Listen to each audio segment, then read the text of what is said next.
आज का हमारा जो टॉपिक है वो है कि हमारे पास जो P53 जीन है ये किस तरह काम करता है। P53 जीन को हम गार्डियन ऑफ जीनोम भी कह सकते हैं। P53 जीन को हम गार्डियन ऑफ जीनोम भी कह सकते हैं।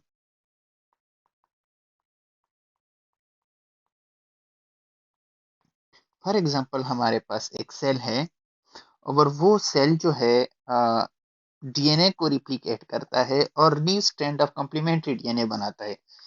फॉर एग्जांपल लेट सपोज हमारे पास एक सेल है और वो सेल डीएनए को रिप्लिकेट करता है। डीएनए रिप्लिकेशन और हमारे पास new strand of complementary DNA बनाता है। सो फॉर एग्जांपल हमारे पास रिप्लिकेशन के दौरान सीवियर डैमेज हो जाता है डीएनए को। For example during replication process severe damage to the DNA occurs, and this damage may be due to some type of replication mistake। Replication mistake की वजह से भी हो सकता है। रिप्लिकेशन मिस्टेक या फिर सर्टन टाइप ऑफ हमारे पास जो है रेडिएशन की वजह से भी हो सकता है। रेडिएशन की वजह से भी हो सकता है या फिर हमारे पास certain type of anti cancer drugs होते हैं। एंटी कैंसर ड्रग्स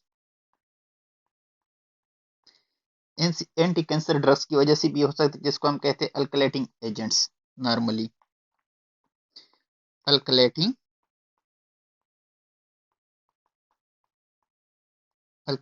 एजेंट्स, जिसको हम अल्कलेटिंग एजेंट्स भी कहते हैं। सो हमारे पास सेल है वो डीएनए रिप्लिकेट करता है और new strand of complementary DNA बनाता है। So during replication process the DNA may damage severely due to some type of replication mistake or some type of radiations or some type of anti-cancer drugs which are normally called as alkylating agents। So normally हमारे पास क्या होता है कि cell के अंदर special jeans होते हैं। Cell के अंदर हमारे पास स्पेशल जीन्स होते हैं और वो genes some type of proteins बनाते हैं और इस प्रोटीन्स का जो काम होता है, and the duty of the protein is that these proteins will always study the DNA। always study the DNA। हमारे पास डीएनए को स्टडी करेंगे ड्यूरिंग द रिप्लिकेशन प्रोसेस। और ये जो जीन है it will make it sure that guanine always match with cytosine and thymine always match with adenine। guanine हमारे पास match करता है किस चीज के साथ? साइटोसिन के साथ। और थायमीन हमारे पास मैच करता है किस चीज के साथ? एडेनिन के साथ। So this protein will make it sure that guanine will always stimulate with cytosine and thymine will always stimulate with adenine। So जब हमारे पास डीएनए इंजर्ड हो जाए, सीवियर इंजरी आ जाए डीएनए के अंदर, may be due to replication, may be due to radiation, may be due to some type of cancer drugs, तो हमारे पास क्या होता है कि हमारे पास सेल के अंदर कुछ जीन्स होते हैं जो कि हमारे पास यहाँ पे मैं लेट सपोज ये जीन मान लेता हूँ कि हमारे पास ये जीन हमारे पास है। इसको हम बोलते हैं प्रोफ्रीडर जीन्स। प्रोफ्रीडर जीन्स। प्रोफ्रीडर जीन्स हमारे पास क्या करेंगे, और ये कोई भी हमारे पास अल्कलेटिंग एजेंट है, एंटी कैंसर ड्रग है जिसने डीएनए को डैमेज किया। जब हमारे पास जो जीन्स होते हैं, स्पेशल प्रोटीन्स होते हैं जो कि डीएनए को स्टडी करेंगे, जब हमारे पास सेल के अंदर सीवियर मिसमैचेस आ जाए तो वो किस को स्टिमुलेट करेंगे? प्रूफ रीडर जीन्स को। किस चीज को? प्रूफ रीडर जीन्स को। जब प्रूफ रीडर जीन्स हमारे पास सिक्योरिटी गार्ड की तरह काम करता है, it will act as like a security guard of the cell, or it has look on the DNA. So जब भी प्रूफ रीडर जीन्स हमारे पास डीएनए रिप्लिकेशन के दौरान जो डैमेजेस होते हैं उनको जब स्टडी करे तो ये हमारे पास स्टिमुलेट करेंगे किस चीज को? P53 जीन्स को। P53 जीन को स्टिमुलेट करेंगे। अब P53 जीन्स हमारे पास क्या करेंगे? जब P53 जीन स्टिमुलेट हो जाए तो ये स्टिमुलेट करेगा किसको? Cell cycle arrest gene. इसको स्टिमुलेट करेगा सेल साइकिल अरेस्ट जीन। इसको हम क्या बोलते हैं? Cell cycle arrest gene. Cell cycle arrest gene, and the product of these genes will stop the cell cycle. इसका जो प्रोडक्ट है, the product of this gene will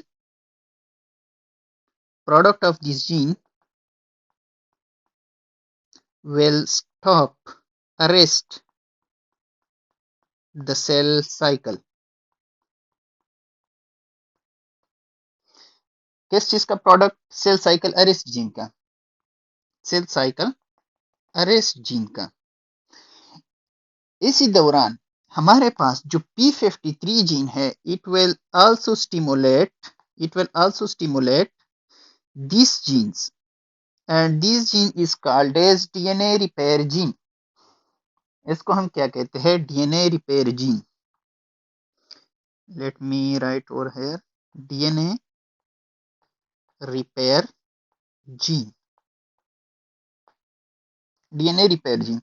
अब DNA repair gene हमारे पास क्या करेगा कि एंजाइम बनाएगा, DNA repair एंजाइम बनाएगा to repair the DNA repair enzymes to repair the DNA.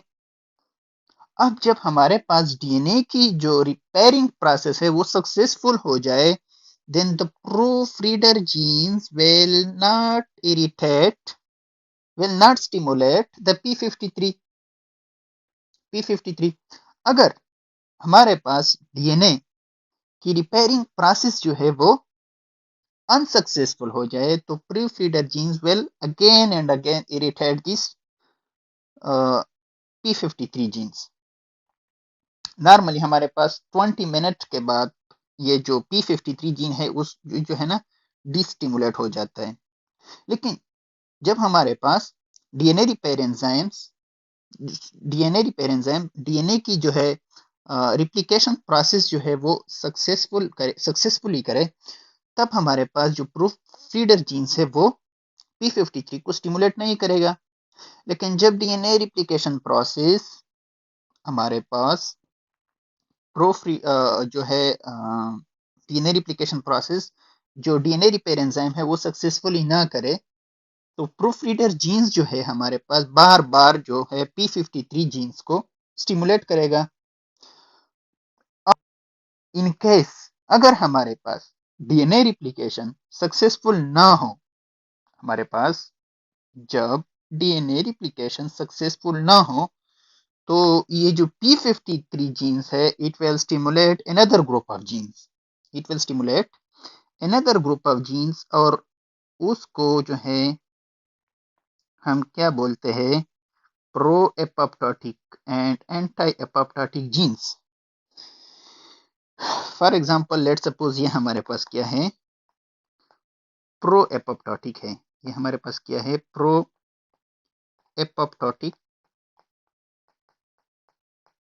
Apoptotic jeans है जिसमें हमारे पास BCL2 एंड BCLX आते थे, जिसमें हमारे पास BCL2 एंड BCLX ऑलरेडी मैंने पहले चैप्टर में आपको पढ़ाया था ड्यूरिंग हमारे पास एपोप्टोसिस के अंदर मैंने BCL2 और BCLX का काम मैंने बताया था कि किस तरह काम करता है। And the second one is ये हमारे पास जो है सॉरी ये जीन जो है हमारे पास ये है एंटी एपोप्टोटिक जीन्स। ये कौन सा है? Anti apoptotic jeans.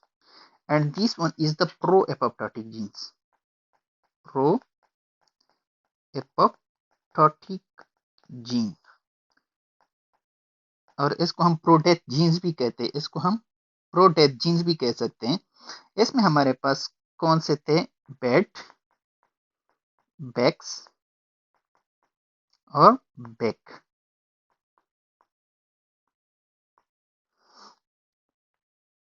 अब जो हमारे पास एंटी एपोप्टोटिक जीन है P53 एंटी एपोप्टोटिक जीन को नेगेटिव सिग्नल देगा, और जो हमारे पास प्रो एपोप्टोटिक जीन्स है या प्रो डेथ जीन्स जो है इसको पॉजिटिव सिग्नल देगा,